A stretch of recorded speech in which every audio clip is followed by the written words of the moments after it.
موضوع الدرس في تخليق الإنسان.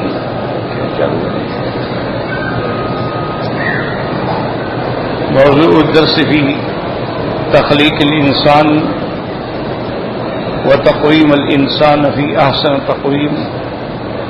سورة التين تفسير ابن كثير. الحمد لله رب العالمين والصلاة والسلام على أشرف الأنبياء وسيد المرسلين سيدنا محمد وعلى آله وأصحابه أجمعين. اللهم صل على سيدنا محمد وعلى آل سيدنا محمد كما صليت على إبراهيم وعلى آل إبراهيم في العالمين إنك حميد مجيد. أعوذ بالله من الشيطان الرجيم. بسم الله الرحمن الرحيم. والتين والزيتون وطور سينين وهذا البلد الأمين لقد خلقنا الإنسان في أحسن تقويم ثم رددناه أسفل سافلين إلا الذين آمنوا وعملوا الصالحات فلهم أجر غير ممنون. فما يكذبك بعد بالدين أليس الله بأحكم الحاكمين. بلى وأنا على ذلك من الشاهدين. سورت والتین جو ہے یہ بھی سورت مکیہ ہے.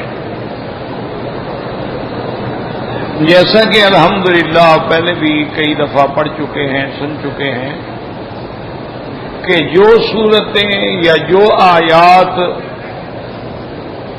حضور صلی اللہ علیہ وسلم پر ہجرت سے قبل اتری ہیں وہ سب مکیہ ہیں، چاہے وہ کسی جگہ بھی اتری. اور جو صورتیں اور آیات ہجرت کے بعد نازل ہوئی ہیں وہ سب مدنیہ ہیں، چاہے وہ کسی جگہ پر بھی اتری. اب جیسے مثلا یوں سمجھ لیں کہ سورت والمرسلات جو ہے وہ مینا میں اتری ہے. مینا تو مکہ ہے، حرم ہے، لیکن مکی وہ مدنیہ ہے.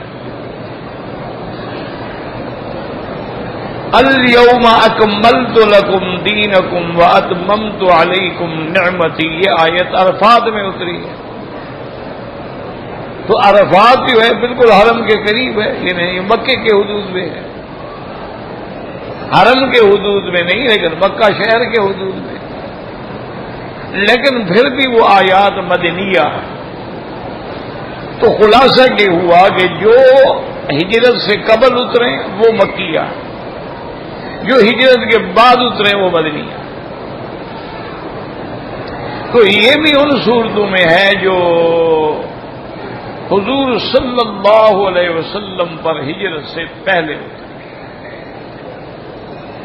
اس میں بھی اللہ تبارک و تعالی نے 4 چیزوں کی قسم کھائی. ایک تو تین، زیتون، طور سینین وہذا البلد الامین، یہ 4 چیزیں ہیں جن کی اللہ نے قسم کھائی.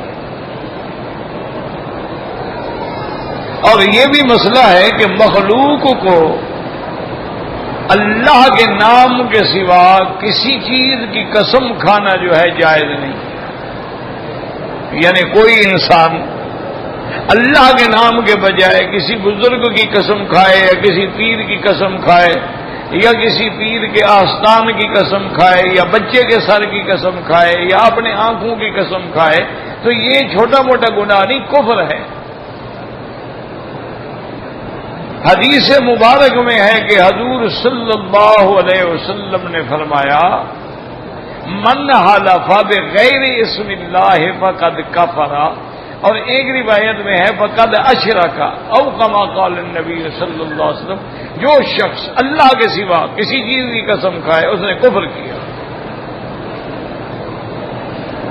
تو اللہ نہ کرے پہلے تو آدمی کو قسم نہیں کھانی چاہیے.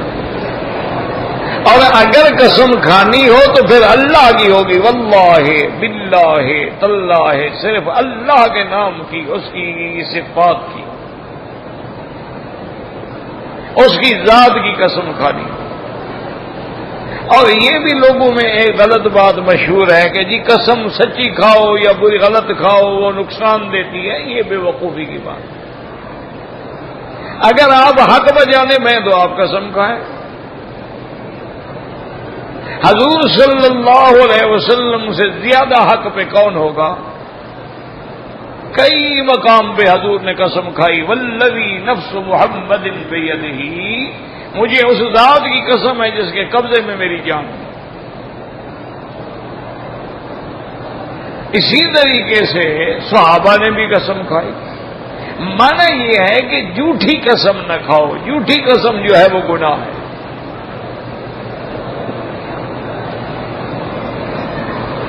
اور اس لیے قسم نہ کھاؤ کہ کسی مسلمان کو دھوکہ دو، وہ بہت بڑا گناہ۔ اچھا، اسی طرح لوگوں کے دماغ میں ایک اور غلط مسئلہ بھی بیٹھا ہوا ہے، وہ کہتے ہیں نہیں قسم کھا لیں گے تو کفارہ دے دیں گے، یہ بھی غلط بات۔ جھوٹی قسم کا کوئی کفارہ نہیں ہوتا، وہ تو گناہ ہے۔ شہادت زور جو ہے اس کو تو اللہ نے شرک کے بعد شمار کیا ہے۔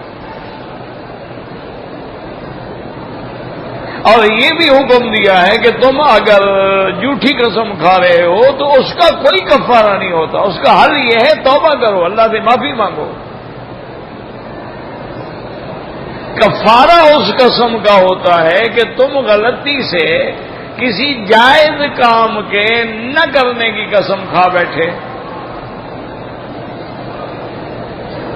اس کے لیے حکم ہے کہ کفارہ ادا کرو۔ جیسے حضور پاک صلی اللہ علیہ وسلم نے شہد کی شربت پینے کا قسم کھا لی کہ میں نہیں پیوں گا، اور بعض روایات میں ہے کہ اپنے اوپر حرام فرما لیا، تو اللہ کے حلال کو تو کوئی حرام نہیں کر سکتا نا۔ جس چیز کو اللہ حلال کرے اس کو پیغمبر تو مانا ہے کہ قسم کھا لی کہ میرے لیے یا نہ پینا حرام ہے، یہ نہیں کہ چیز حرام ہے، بات سمجھا کرو، وہ تو حلال ہے، اس کو کون حرام کر سکتا ہے؟ تو اس لیے پھر اللہ نے حکم دیا تھا کہ بھئی اس کا کفارہ۔ اور جیسے کہ سیدنا ابو بکر رضی اللہ تعالی عنہ کے ہاں مہمان آئے، سیدنا ابو بکر رضی اللہ تعالیٰ عنہ کی عادت مبارک تھی کہ وہ حضور کے ساتھ رہتے تھے، دن بھی رات بھی، عشاء کے بعد بھی، حتیٰ کہ حضور جب آرام کے لیے گھر چلے جاتے تو ابو بکر بھی اپنے گھر چلے جاتے۔ اتفاق ایسا ہوا کہ دیر ہو گئی، گھر میں مہمان تھے، لیکن حضور کی صحبت تو نہیں چھوڑی جا سکتی۔ تو جب حضرت ابو بکر گھر گئے تو پوچھا کہ مہمانوں کو کھانا دے دیا؟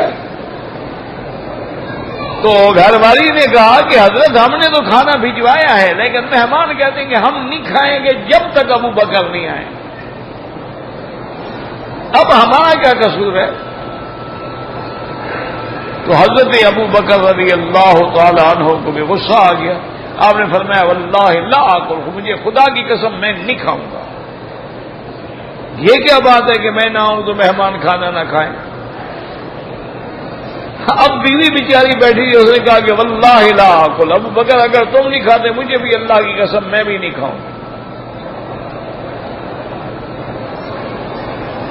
تو تھوڑی دیر کے بعد سیدنا ابو بکر رضی اللہ تعالی عنہ کو خیال گزرا، آپ نے فرمایا ابھی میں نے تو قسم کھا لی، تو میں بھی کھانا نہیں کھاؤں گا، مہمان بھی نہیں کھائیں گے، گھر والے بھی نہیں کھائیں گے، اس سے بہتر ہے کہ میں قسم توڑ دیتا ہوں۔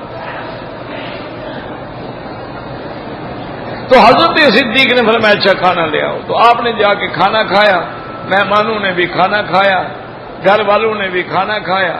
تو اس کے بعد حضرت صدیق نے حضور سے مسئلہ پوچھا تھا، آپ نے فرمایا تم نے بہت اچھا کیا، یہ کیا قسم ہے کہ میں کھانا نہیں کھاؤں گا؟ تم نے بہت اچھا کیا، اب اس کا کفارہ ادا کر۔ تو کفارہ اس کا کیا ہوتا ہے؟ اطعام 10 مساکین، کہ 10 مسکینوں کو 2 وقت کا کھانا کھلاؤ۔ یا اگر تمہارے پاس اتنا پیسے نہیں ہیں تو پھر 3 روزے رکھو، پھر اس قسم کا کفارہ ہو جائے۔ یہ نہیں کہ جھوٹی قسم کا کوئی کفارہ ہوتا ہے، جھوٹی قسم کا کوئی کفارہ نہیں ہوتا، لیکن اللہ تبارک و تعالیٰ تو جس چیز کی قسم کھائیں اس کی مرضی ہے، وہ تو خالق ہے نا۔ اس لیے اللہ پاک نے، آپ نے پڑھا ہے نا پہلے کسی فرمایا والضحیٰ واللیل اذا سجا، اللہ نے دن کی قسم کھائی، رات کی قسم کھائی، جیسے اس سے پہلے فرمایا تھا واللیل اذا یغشا والنہار اذا تجلی وما خلق الذکر والانثی، جو دنیا میں نر اور مادہ پیدا ہوئی مخلوق ان سب کی بھی اللہ نے قسم کھائی۔ اسی طرح اللہ تبارک و تعالی نے فرمایا والنجم اذا ہوا، مجھے ستارے کی قسم۔ اسی طرح اللہ تبارک و تعالی نے یہاں بھی قسم فرمائی، فرمایا والتین والزیتون وطور سینین وہذا البلد الامین، یہاں 4 چیزوں کی قسم کھائی ہے، 2 درخت ہیں اور 2 مقامات ہیں۔ اب علماء فرماتی ہیں کہ والتین والزیتون سے مراد کیا ہے، کیا چیز ہے 3 زیتون؟ بعض علماء فرماتی ہیں کہ یہ دونوں جو ہیں یہ شہر کا نام ہے، وہ فرماتی ہیں شام کا شہر جو ہے اس کا نام تین ہے، اور شام بیت المقدس کا نام جو ہے وہ زیتون ہے۔ تو اللہ تبارک و تعالیٰ نے ان 2 شہروں کی قسم کھائی ہے۔ اور بعض علماء فرماتی ہیں کہ 2 پہاڑوں کا نام ہے، ایک پہاڑ کا نام زیتون ہے اور ایک پہاڑ کا نام جو ہے تین ہے، کیونکہ پہاڑوں کے بھی نام ہوتے ہیں، جیسے جبل ابی قبیس ہے، جیسے جبل احد ہے، اسی طرح سے جبل سبیر ہے، تو پہاڑوں کے بھی نام ہوتے ہیں۔ تو اس لیے بعض علماء فرماتے ہیں کہ جبل زیتا ہے، جبل طور زیتا ہے، وہ فرماتے ہیں کہ یہ 3 اور زیتون سے مراد جو ہے 2 پہاڑ ہیں۔ اور اکثر علماء مفسرین فرماتے ہیں کہ نہیں، اللہ نے اس چیز کی قسم کھائی ہے جو ہم سب جانتے ہیں، والتین، انجیر۔ تو اللہ تبارک و تعالیٰ نے انجیر کی قسم کھائی ہے۔ اس لیے علماء نے لکھا ہے کہ انجیر جو ہے نا یہ عجیب نعمت ہے۔ اسی طرح حدیث میں آتے اہدیہ طبق الى رسول اللہ صلی اللہ علیہ وسلم فقال فقلوه لو قلت فاکہۃ من الجنۃ لقلت هذه، حضور کی خدمت میں ایک طبق جو ہے کسی نے انجیر کا بھیجا، حضور نے سارے صحابہ کو فرمایا کھاؤ بھائی، اور آپ نے فرمایا کہ اگر میں کہتا کہ جنت کا کوئی پھل ہے تو میں کہتا یہی پھل ہے، کیونکہ اللہ تبارک و تعالی نے اس کو بغیر کسی گٹھلی کے پیدا فرمایا ہے۔ ہر چیز پہ آپ غور کریں، اب بادام ہے لیکن چھلکا نہیں کھا سکتے، اندر سے گری نکالیں گے۔ اور اسی طرح آپ دیکھیں خربوزہ ہے، تربوز ہے، آپ اوپر کا چھلکا نہیں کھا سکتے، اندر سے گودا نکالیں گے۔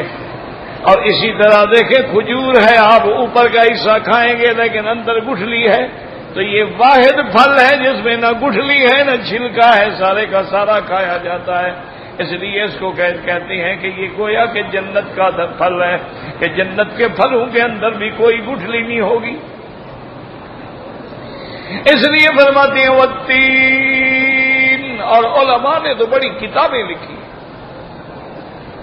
بڑی کتابیں لکھی ہیں کہ یہ تین جو ہے انجیر جو ہے یہ اتنی بیماریوں کو فائدہ دیتا ہے کہ اگر آپ پڑھیں تو حیران ہو جائیں گے۔ انہوں نے کہا کہ پیٹ کی بیماریوں کا اکثیر علاج جو ہے وہ 3 ہے، اور بواسیر کا اکثیر علاج جو ہے وہ 3 ہے، اور انہوں نے کہا کہ گردوں کو صفائی کے لیے سب سے بہتر چیز جو ہے وہ 3 ہے۔ بڑے بڑے علماء نے اس پہ ریسرچ کی، انہوں نے کہا اور پھر یہ ایک ایسی چیز ہے کہ سریع الہضم ہے، خود بھی ہضم ہوتا ہے اور باقی چیزوں کو بھی ہضم کرنے والا ہے، اور نقل سے ایک بیماری ہوتی ہے، انہوں نے فرمایا اس کا تو علاج ہی 3 ہے۔ تو اس لیے علماء نے جو لوگ علاج بالاغذیہ، علاج جو ہے غذا کے ساتھ کرتے ہیں، کتابیں لکھی ہیں، تو انہوں نے اس پر بھی کتابیں لکھی ہیں کہ 3 میں کتنے فوائد ہیں۔ اچھا پھر خدا کی شان دیکھو، ساری دنیا کے پھلوں پہ نظر ڈالو، مثلا آج کل آم کا موسم ہے، اچھا آم اگر ایک دفعہ اپنی جگہ سے ٹوٹ گیا یا توڑ لیا گیا دوبارہ نہیں لگے گا، اگلے سال لگے گا۔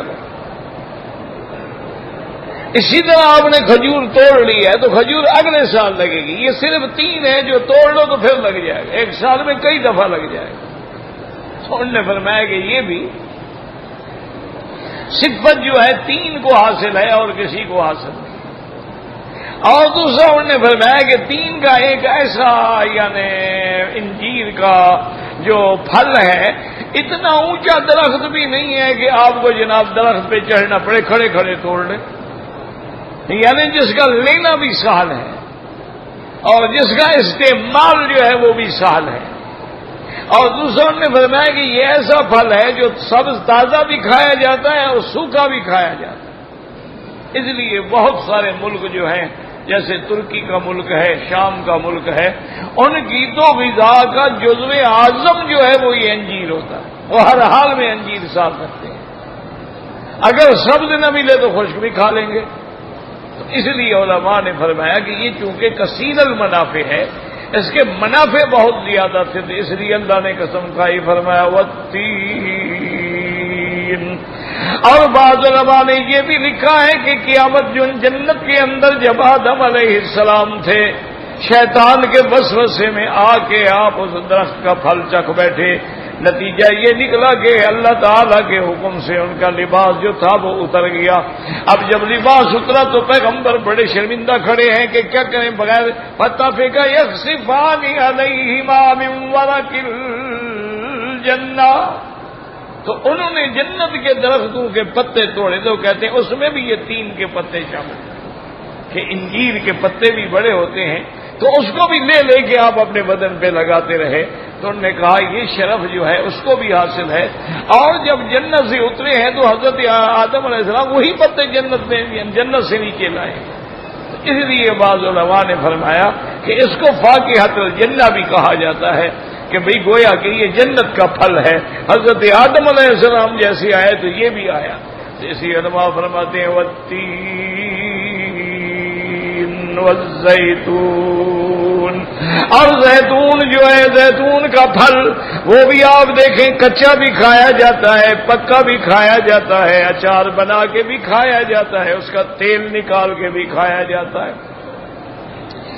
اور یہ ایسی نعمت ہے زیتون کہ اللہ نے اس میں اتنی فائدے رکھے ہیں کہ اگر آدمی روزانہ صبح نہار منہ ناشتے سے پہلے 1 چمچ زیتون، لیکن شرط ہے کہ زیتون خالص ہو، یہ کیمیکل والا نہ ہو جو ڈبے میں بکتا ہے، زیتون وہ ہو جو اسارے سے خود نکالتے ہیں، وہ زیتون ہوتا ہے۔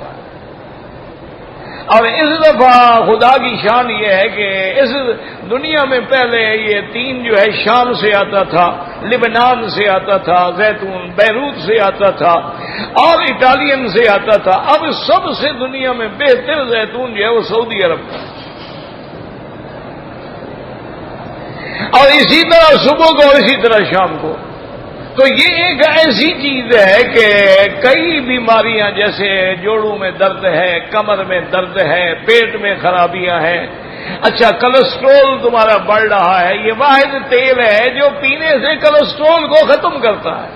اور اللہ کی شان دیکھو، کولسٹرول 2 قسم کے ہوتے ہیں، ایک اچھا ہوتا ہے ایک برا ہوتا ہے، یہ برے کو ختم کرتا ہے، اچھے کو بڑھاتا ہے۔ یعنی یہ صفت جو ہے صرف زیتون کے اندر ہے کہ باوجود تیل ہے، زیتون کا تیل ہے، لیکن اس کے بڑھنے سے حالانکہ ہر تیل ہر گھی جو ہے وہ کولسٹرول بڑھائے گا لیکن یہ کم کرے گا۔ اور اسی طرح بلڈ پریشر جن کا ہائی ہوتا ہے ان کے لیے بھی اکثیر علاج ہے۔ اچھا میرا اپنا ایک تجربہ ہے، مجھے تکلیف ہو گئی 2 سال پہلے کی بات، اور ایام حج میں تکلیف ہو گئی۔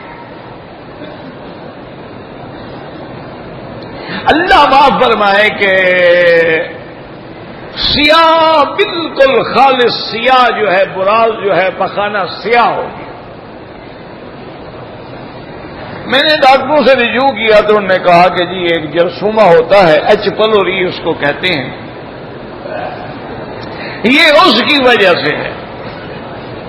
انہوں نے بولو کو براز دونوں ٹیسٹ کیے اور نکل آیا ابھی ایچ پلوری ہے. اچھا اس کا علاج اتنا ڈاکٹروں کے پاس سخت ہے کہ وہ ٹرپل تھراپی دیتے ہیں، یعنی 3 اینٹی بایوٹک بیک وقت کھلاتے ہیں، اور وہ بھی ہر اینٹی بایوٹک 5 دن کے لیے ہوتا ہے. وہ کہتے ہیں نہیں جناب یہ 7 دن کے لیے، اور ٹرپل تھراپی یعنی 3 اینٹی بایوٹک کٹھے کھاؤ. وہ میں نے کھائے مجبور ہو کے، پھر ٹیسٹ کرایا، پھر ایچ پلوری موجود ہے.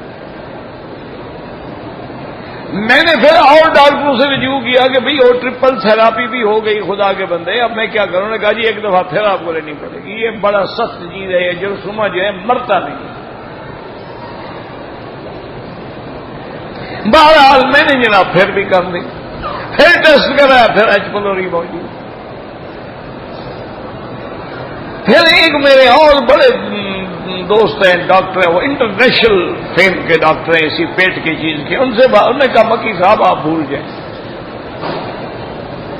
کہ آپ کو ہے نہیں ہے، آپ بھول جائیں. آپ کے ملک میں انہوں نے کہا سعودی عرب میں تو یہ 65% آدمی کے ہر بندے کی جس کا ٹیسٹ کراؤ گے ایچ پلوری نکلے گا. ان کا یہاں کے پانی میں اثرات ہیں، اس لیے یہ ہے آپ نے دوائی لے لی ہے، 1 دفعہ کے بجائے 2 دفعہ لے لی، اب وہ کوئی برے اثرات آپ پر نہیں مرتب کر سکتا، ورنہ اس سے السر ہو جاتے ہیں، معدے میں زخم ہو جاتے ہیں، بڑی خبیث چیز ہے. اللہ کی شان یہ ہے کہ میں ایک کتاب پڑھ رہا تھا، اس میں اس نے لکھا کہ زیتون جو ہے، زیتون کا تیل جو ہے یہ تمام پیٹ کے جراثیم کو ختم کرنے والا ہے، اور اس نے یہ وضاحت کی کہ ایچ پلوری کا علاج ہی صرف زیتون کا تیل ہے. میں نے کہا ابھی اللہ نے کتاب میرے لیے بھیجی ہوگی، نہیں چھپ کے ہے، کسی دوست کسی عالم نے تحقیق کی ہے، زیتون پہ ہندوستان کے عالم ہیں، انہوں نے کتاب کا نام بھی زیتون ہے، چھوٹا سا رسالہ ہے، لیکن وہ ایک بہت بڑے باپ کا بیٹا ہے، خود بھی عالم ہے، اس نے تحقیق کی. ندوہ کے علماء میں سے ہیں. میں نے جناب پھر وہ پابندی سے زیتون کا تیل منگوایا سارے کا، اور اس کے بعد وہ پینا شروع کیا. 15 دن کے بعد پھر ٹیسٹ کرایا، انہوں نے کہا جی کوئی ایچ پلوری نہیں، ختم، سب ٹھیک ہو. یعنی جہاں ٹرپل تھراپی 3 اینٹی بایوٹک اثر نہیں کر سکے زیتون نے سے، اسی طرح ہمارے اپنے قریب کے ملاقوں کے نوابزادہ تھے، ساری دنیا ان کا نام جانتی ہے، نصر اللہ خان، نوابزادہ نصر اللہ، بہت بڑے آدمی تھے، بہت بڑے لوگ تھے، ختم نبوت میں ان کے بڑے خدمات ہیں. بوڑھے ہو گئے، ان کا چہرہ ہمیشہ سے گلاب کے پھول کی طرح سرخ ہوتا تھا. کمزور ہو گئے، بوڑھے ہو گئے، لیکن چہرے پہ رونق وہی رہی، موت تک وہی رہی. میں نے پوچھا، میں نے کہا نواب صاحب کوئی سونے کا کشتہ کھاتے ہیں کیا بات ہے؟ کہنے کہ نہیں بیٹا میں زیتون پیتا ہوں، میری عادت ہے کہ نہار ہوں 1 چمچہ بڑا کھانے والا، اور رات کو سوتے ہوئے 1 بڑا چمچہ کھانے والا جو ہے زیتون پیتا ہوں، یہ میری زندگی کا معمول ہے، اس کی یہ برکات ہے کہ مجھے کوئی تکلیف نہیں. اس لیے اللہ نے اگر کسی چیز کی قسم کھائی ہے تو اس میں حکمتیں بھی تو ہیں. ایک آدمی کتابوں میں تاریخ میں آتا ہے کہ شدید بیمار ہو گیا، اس نے بڑی کوشش کی، علاج کرائے، ٹھیک نہ ہوا تو اللہ سے روتے روتے دعا مانگی، سو گیا. خواب میں اس کو بزرگ نے کہا کہ فَأَقُلِ اللَّامَيْنَ تُشْفَى، کہ 2 لام کھاؤ تمہیں شفا ہو جائے گی. اب وہ آدمی نے خواب تو دیکھ رہی 2 لام کیسے کھاؤں، لام لکھ کے کھا لوں، کیا کروں؟ حضرت محمد ابن سیرین کا زمانہ تھا جو تعبیر الرؤیا میں وقت کے امام تھے.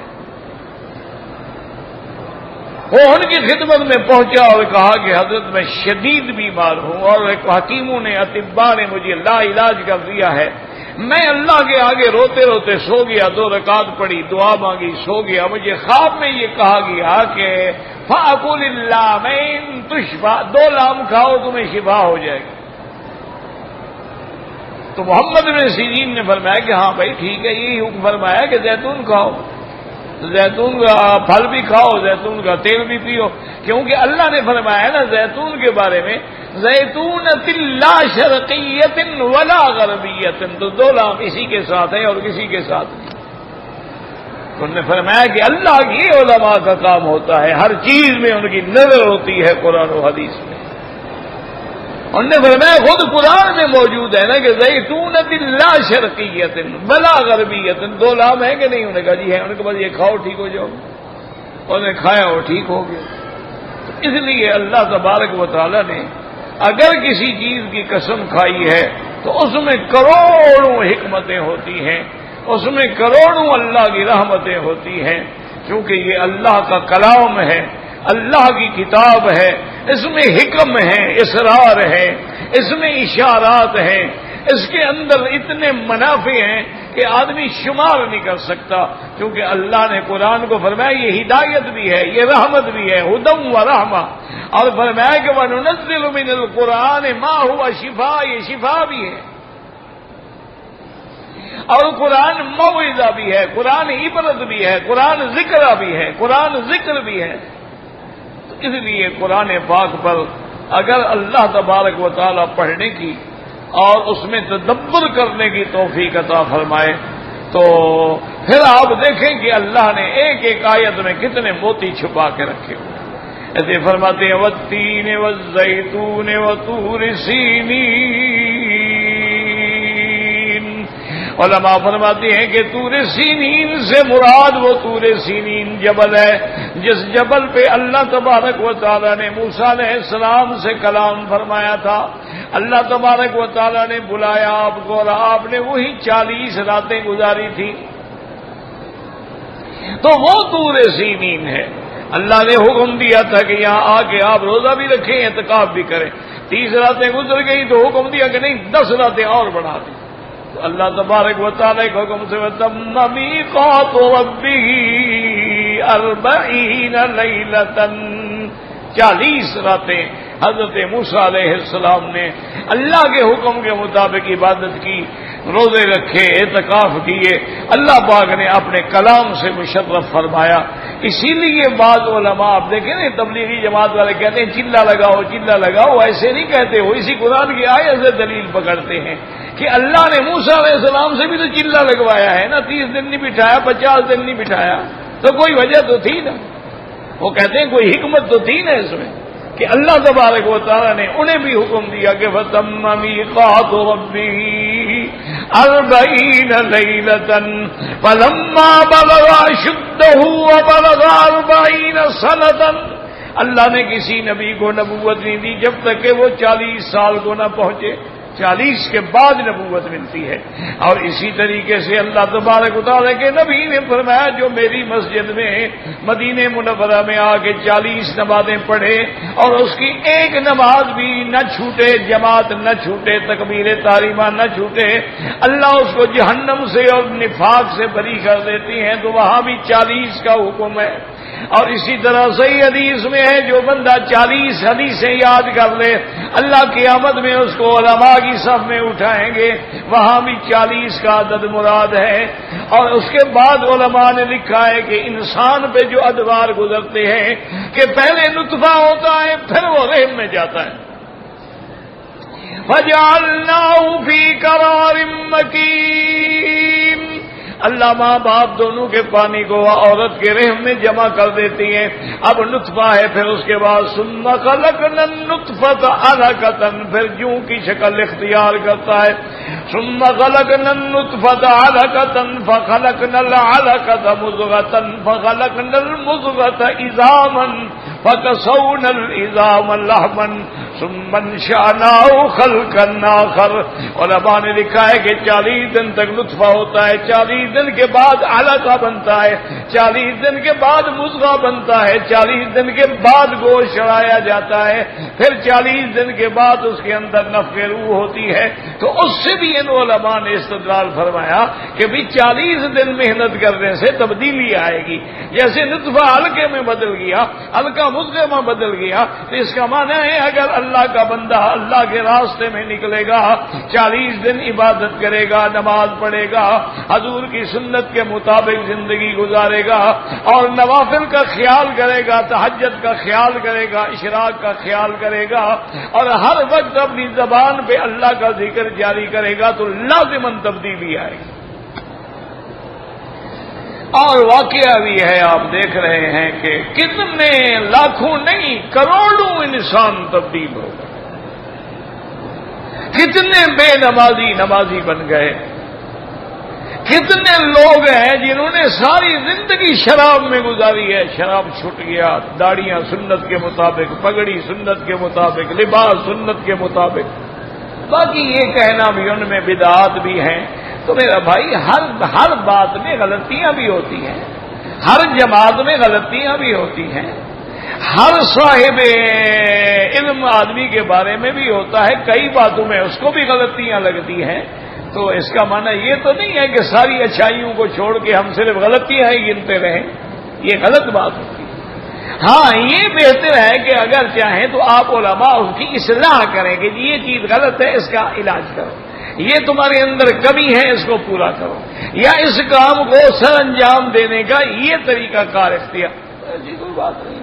لیکن بہرحال ہر عالم ہو یا جماعت ہو یا مبلغ ہو یا خطیب ہو، اس کی اللہ کی ہاں مقبولیت کی نشانی یہ ہوتی ہے کہ اس کی صحبت میں تیرے اندر تبدیلی آئے، اس کی صحبت کے اندر تیرا عقیدہ ٹھیک ہو، اس کی صحبت کے اندر تیرا عمل ٹھیک ہو، تو سمجھو الحمدللہ یہ بندہ واقعی اللہ کے لیے درس دیتا ہے، اللہ کے لیے تبلیغ کرتا ہے، اللہ کے لیے بات کہتا ہے۔ اور اگر دنیا کی طلب ہوگی تو مجمع کروڑوں کا ہو جائے گا، فائدہ کسی کو بھی نہیں ہوگا۔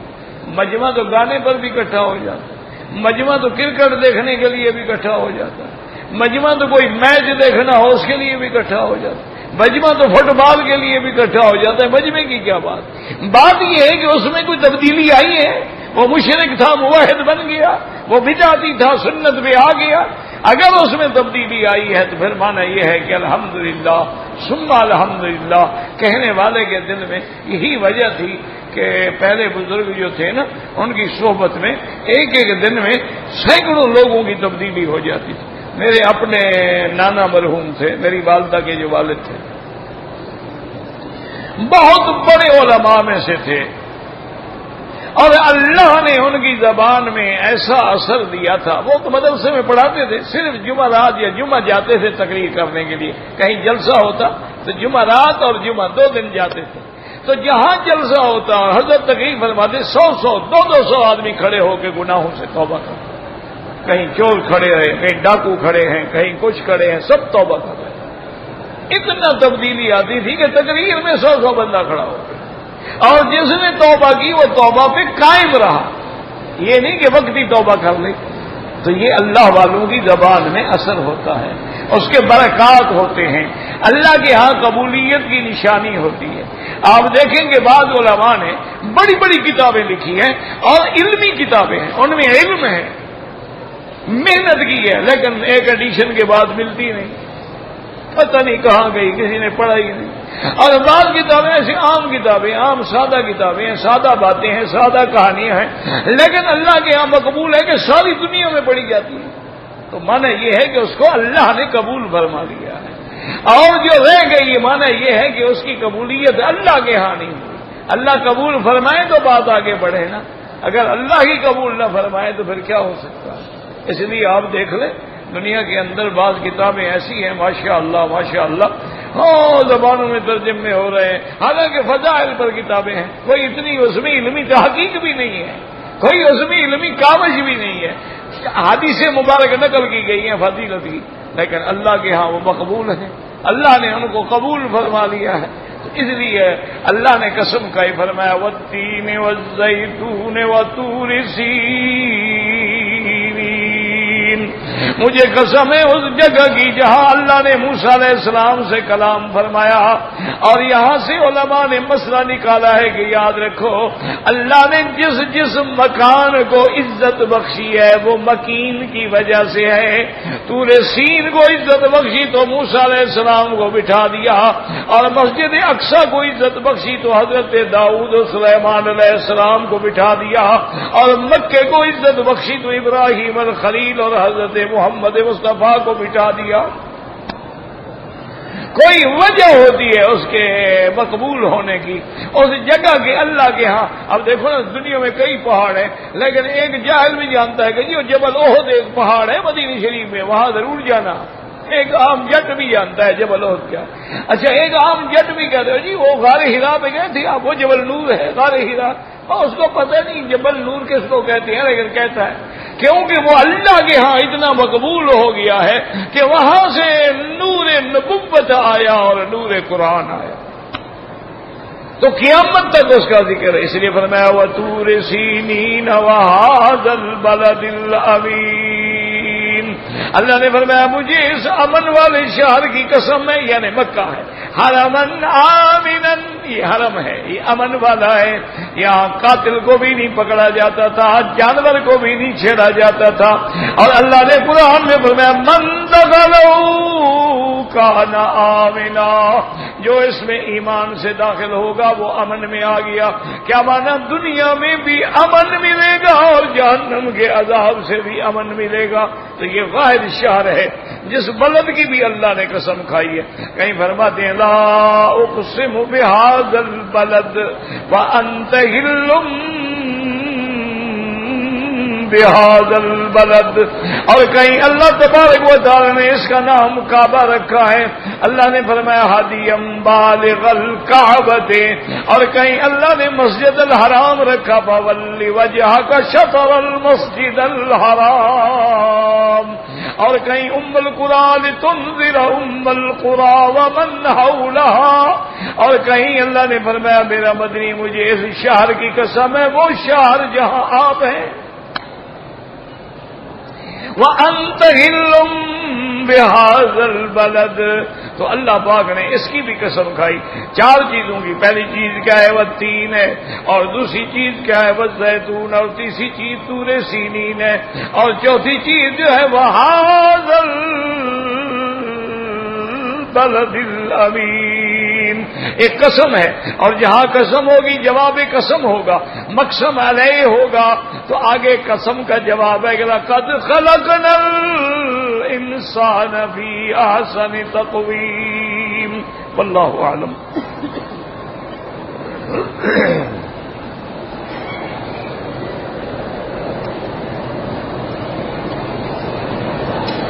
کہتے جی کہ کوئی آدمی قبرستان میں جا کے قرآن پڑھے. ایک ہے قبروں پہ بیٹھ کے قرآن پڑھنا, یہ منع ہے. ویسے آپ قبرستان سے پڑھ رہے تھے, گزر رہے تھے, آپ نے سلام کیا اور قرآن پڑھا, دعا مانگی, اللہ ان کو ثواب عطا فرما, وہ جائز ہے.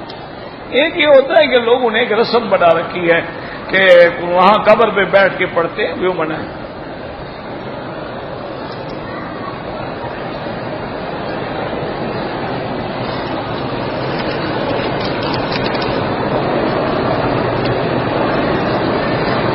میرا بیٹا بیمار ہے, اللہ سب کو اور اس آپ کے بیٹے کو بھی شفا عطا فرمائیں.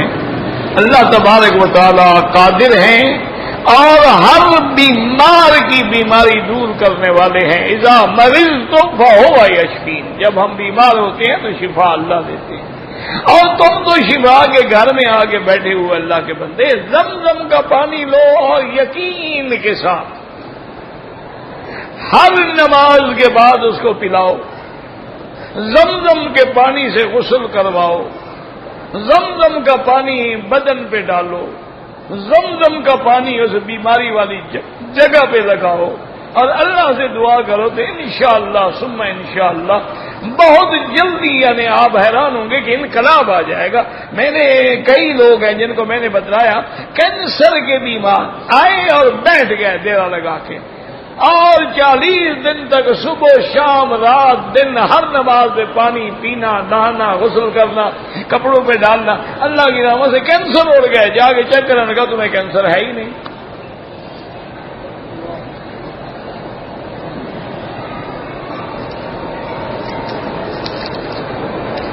یا اللہ مسلمانوں کو بخش دے، یا اللہ فلاں کو بخش دے، اور یہ خط اللہ پاک کو ملے تو کون پہنچائے؟ ہاں جی، جب تم نے کہا یا اللہ، اللہ نے سن لیا، تمہیں خط لکھنے کی کیا ضرورت ہے؟ عجیب آدمی۔ اللہ فرماتے ہیں کہ اذا سألک عبادی انی فانی قریب، میں تیرے قریب ہوں، اجیب دعوت الداع اذا دعانی، اور اگر تم مچھلی کے پیٹ میں بھی مجھے پکارو تو میں سن لیتا ہوں۔ کہ حضرت یونس مچھلی کے پیٹ میں ہے، وہاں کہتے ہیں لا الہ الا انت سبحانک انی کنت من الظالمین فاستجبنا له ونجیناہ من الغم وکذالک ننجی المؤمنین۔ اصحاب کہف نے غاروں میں پکارا تو اللہ نے سن لیا، حضرت یونس نے مچھلی کے پیٹ میں پکارا، نوح علیہ السلام نے دریاؤں میں پکارا، جہاں جہاں پیغمبروں نے پکارا اللہ نے فریاد سن لی۔ یہ نہیں کہ اللہ کو خط لکھے جاتے ہیں کہ اللہ میاں خط، تو خط کیسے پہنچ جائیں گے آپ؟ اللہ میاں کو کوئی ذریعہ ہے آپ کے پاس؟ اور بغیر خط کے جو سنتا ہے تو خط لکھنے کی کیا ضرورت ہے؟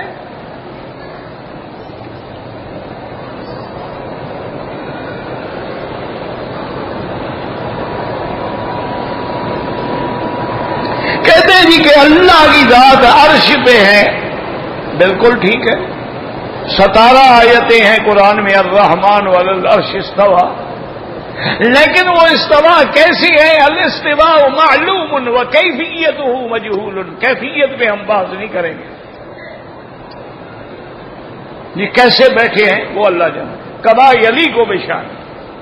کہتے ہیں پھر قرآن کہتے ہیں کہ اللہ ہر جگہ موجود ہے، تو وہ معیت علم ہے، وہ معیت ذات نہیں، وَهُوَ مَعَكُمْ أَيْنَمَا كُنْتُمْ، یا معیت نصرت ہے، جیسے کہ موسیٰ علیہ السلام نے کہا تھا اِنَّ مَعِيَ رَبِّي، میرا رب میرے ساتھ ہے۔ حضرت محمد مصطفیٰ نے غار میں فرمایا تھا حضرت ابو بکر سے ان اللہ معنا، اللہ ہم دونوں کے ساتھ ہے۔ تو وہ ساتھ ہونے کا معنی یہ ہے کہ اللہ کے علم میں ہے، اللہ کی مدد میں ہے، جیسے کہ موسیٰ علیہ السلام کو ہارون کو اللہ نے حکم دیا اذهبا الى فرعون انه طغى، کہ جاؤ سرکش ہو چکا، اس کو دعوت توحید دو۔ انہوں نے کہا اللہ میاں ہم تو تعمیل کرتے ہیں لیکن ہمیں خطرہ تو ہے، میں نے ایک بندہ ان کا مر گیا تھا مجھ سے، تو مجھے ظالم مصیبت ہے، لا تخافا، مت ڈرو، اننی معکما، میں تم دونوں کے ساتھ ہوں۔ کیسے ساتھ ہوں؟ اسمع و ارا، میں تمہاری باتیں سن بھی رہا ہوں، تمہیں دیکھ بھی رہا ہوں۔ تو جو چیز دیکھ رہا ہے سن رہا ہے وہ قریب ہے، وہ موجود ہے۔ یہ معنی تھوڑا ہوتا ہے کہ اللہ میاں خود آ گئے ہیں، جیسے شیعہ کا عقیدہ ہے کہ اللہ حضرت علی کے اندر حلول کر گئے، اس لیے اب وہ مولا علی ہے، علی رہا ہی نہیں۔ یعنی یہ کوئی ایسے عقیدے گھڑتے ہیں اللہ بھی اندر ہے اور بی بی فاطمہ سے بھی ملتے رہے۔ وہ خوف خدا تو کرو۔ پھر حسن حسین کس کا بیٹا ہے؟ اللہ کا یا علی کا؟ کوئی خوف خدا ہی نہیں رہا، باطل پھر کے۔ اور جناب ہمارے جو حلوائی برادری تھی نا، انہوں نے کہا شیعہ کی کیا مقابلہ ہے ہمارا، انہوں نے کہا ہر پیر میں خدا ہے، ظاہر میں ہے پیر فریدن، باطن میں ہے اللہ۔ ہم نے کہا آؤ مقابلہ کرو، تم ایک علی میں اتارو گے، ہم ہر پیر میں خدا کو ڈال دیں گے۔ انا للہ و انا الیہ راجعون، دونوں کافر ہو گئے۔ یاد رکھو اللہ کی ذات بلند بالا ہے، اللہ کی ذات کسی میں ہوئی، عقیدہ حلولیہ جو ہے تو کافروں کا عقیدہ ہے۔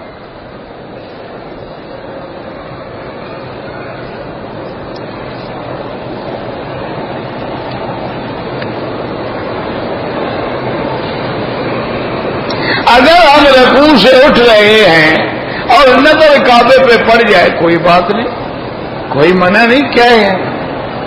کس نے کہا ہے کہ مانا ہے کہ نماز میں نظر سجدے کی جگہ پہ ہو، اگر پڑ جائے تو کیا ہو گیا؟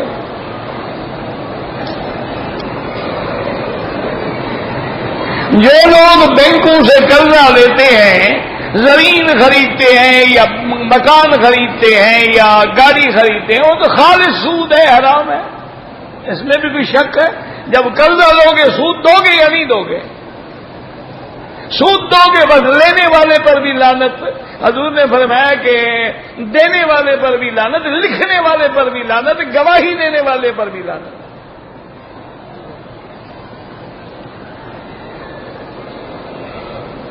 جو لوگ داڑھی کاٹتے ہیں یا ڈیزائن بناتے ہیں وہ سنت کے لیے تھوڑی رکھتے ہیں، وہ تو رونق کے لیے رکھتے ہیں۔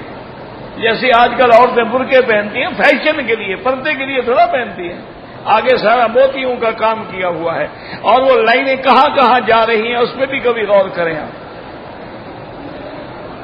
تاکہ آدمی کو پتہ لگے نا کہ راستہ کہاں ہے۔ انا للہ و انا الیہ، یہ بے حیائی ہے، برقع ہے۔ برقع چھپانے کے لیے ہوتا ہے، دکھلانے کے لیے ہوتا ہے، یہ کوئی برقعے شرکے نہیں۔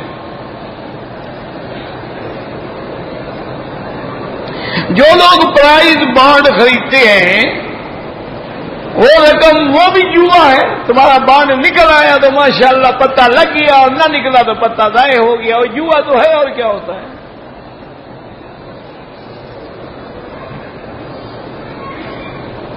نماز کی حالت میں سجدے میں دعا مانگنا بالکل جائز ہے، لیکن امام ابو حنیفہ رحمۃ اللہ علیہ فرماتے ہیں کہ فرض میں نہ مانگے، نفل میں اور سنت میں مانگتا رہے۔ فرض میں تسبیح زیادہ کر دے، سبحان ربی الاعلی، سبحان ربی الاعلی 3 کے بجائے 7 دفعہ، 11 دفعہ، 21 دفعہ، 100 دفعہ کہتا جائے۔ اور یہ بھی یاد رکھ لو، جو لوگ اللہ کے ذکر میں ہوتے ہیں اللہ ان کو دعا مانگنے والوں سے بھی بہتر دے دیتا ہے، وہ بھی تو دعا ہے نا۔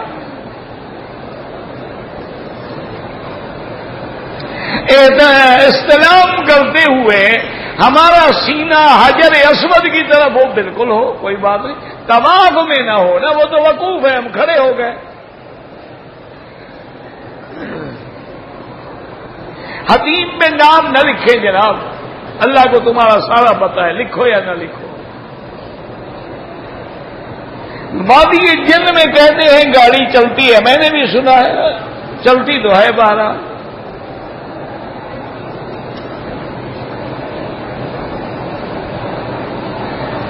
اگر احرام کی حالت میں وضو کرتے ہوئے داڑھی کا خیال کرتے ہوئے بال ٹوٹ گیا، کچھ بھی نہیں ہوتا۔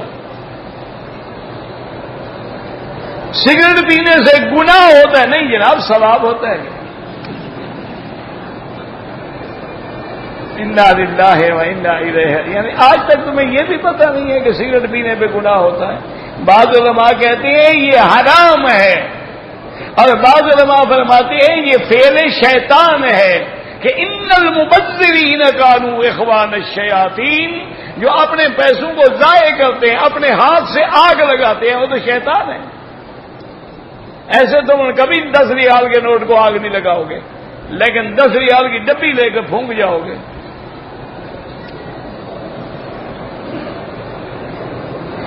قبر میں پتھر کی پوڑیاں رکھتے ہیں، مجھے تو نہیں پتا بھائی، آپ کو پتا ہو تو پتا ہو، جو چیز میں جانتا نہیں تو میں کیا بتاؤں۔ اگر آپ کے والدین فوت ہو گئے ہیں یا معذور ہیں، ان کا عمرہ ہو سکتا ہے، اسی طرح اور کوئی رشتہ دار لیکن معذور ہے، وہ خود نہیں آ سکتا۔ یہ نہیں کہ جس کا چاہو کرتے رہو۔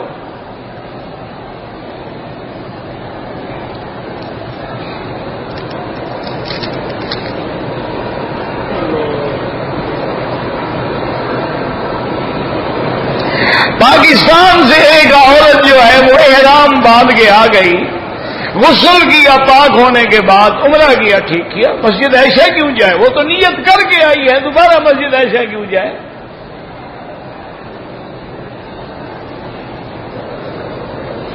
عورت کے جنازے کو غیر محرم اٹھا سکتے ہیں؟ بالکل اٹھا سکتے ہیں۔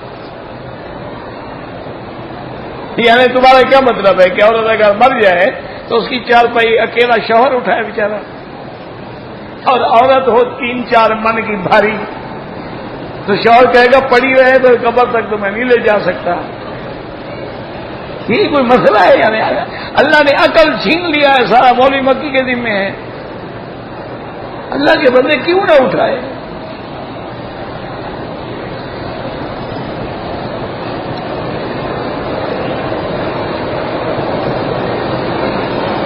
کہتے جی کہ حج میں قصر پڑھاتے ہیں، بالکل حنابلہ کے نزدیک حج میں نماز قصر ہے، جمع بھی ہے اور قصر بھی ہے۔ امام صاحب فرماتے ہیں مسافر ہے تو قصر ہے، مقیم ہے تو پوری پڑے۔ باقی دلائل کا کام جو ہے نا، یاد رکھو یہ علماء کا کام ہوتا ہے۔ ساری زندگی حضور کے زمانے سے لے کر آخر زمانے تک یہی بات تھی کہ صحابہ میں جو مجتہد تھے وہ فتویٰ بتاتے تھے، ساتھ دلیل نہیں مانگی جاتی تھی۔ یمن میں حضرت معاذ تھے، مکے میں ابن عباس تھے، مدینہ منورہ میں حضرت زید ابن ثابت تھے، کوفے میں حضرت عبداللہ بن مسعود تھے، بصرے میں حسن بصری تھے۔ پھر جب امام ظفر پہنچے امام حنیفہ کے شاگرد تو پھر ان کی فقہ پہ عمل ہوتا رہا۔ ہمیشہ یہی ہوتا ہے، دلائل ہوتے ہیں، وہ علماء کا کام ہے۔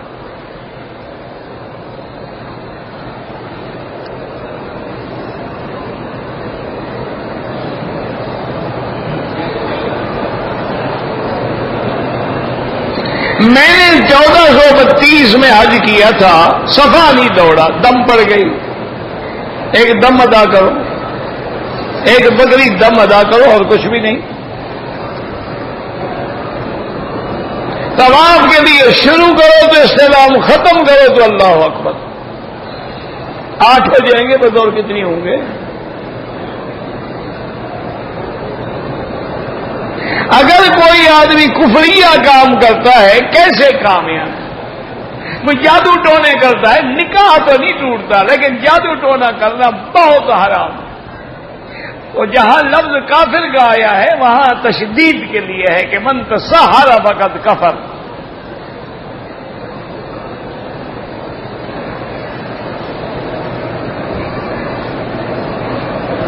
اگر مقامات متبرکہ کی تصویریں بنائی جائیں کوئی حرج نہیں۔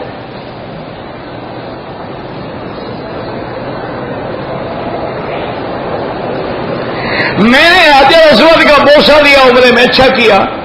بال صاف کرنے سے پہلے ایک حاجی نے مجھ کو عطر لگا دیا، دھو ڈالو بس، کوئی بات نہیں، پیسے دو 4000 صدقہ کر دو۔ حرم میں جوتا گم ہو جائے تو باہر والے نہ اٹھاؤ، اپنے جوتے ڈھونڈو یا نیا خریدو، اس کو تھیلی میں لپیٹ کے رکھو۔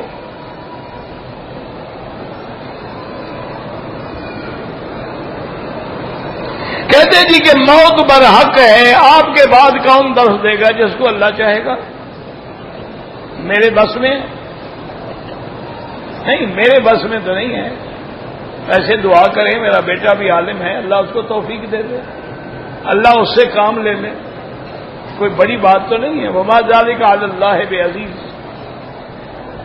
باقی اپنے بس میں نہیں ہوتا میرا بھائی، یہ سب اس کی منظوری ہوتی ہے۔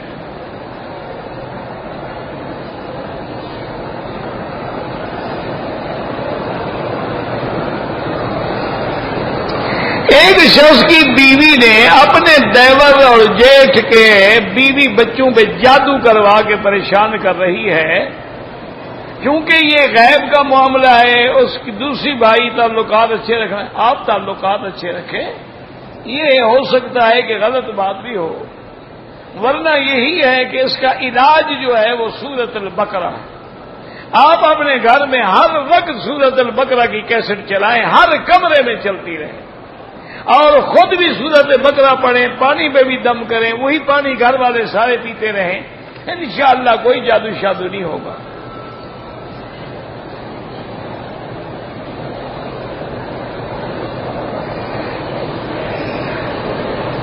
میری فیملی انڈیا سے آئی ہے، احرام نہیں باندھا، عمرہ بھی کریں دم بھی دیں، یا عمرہ مدینے سے کروا لو تو دم نہیں دینا پڑے گا۔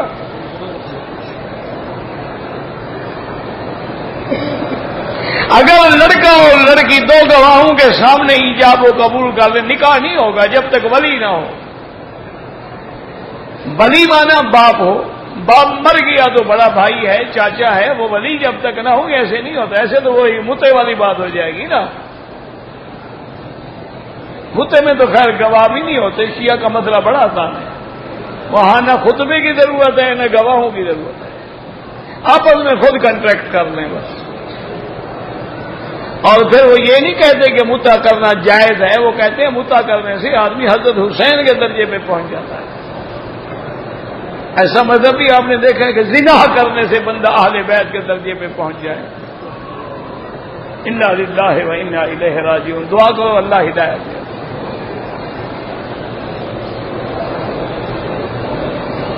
میں زہر پڑھ رہا تھا کہ عصر کی اذان ہو گئی نماز آپ کی، کوئی غم نہ کرو، چونکہ یہاں اول وقت میں اذان ہو جاتی ہے، ورنہ وقت آگے بھی موجود ہے۔ اگر ایک آدمی ذہنی مریض ہے، اس کی طرف سے حج بدل کر یہاں کر سکتے۔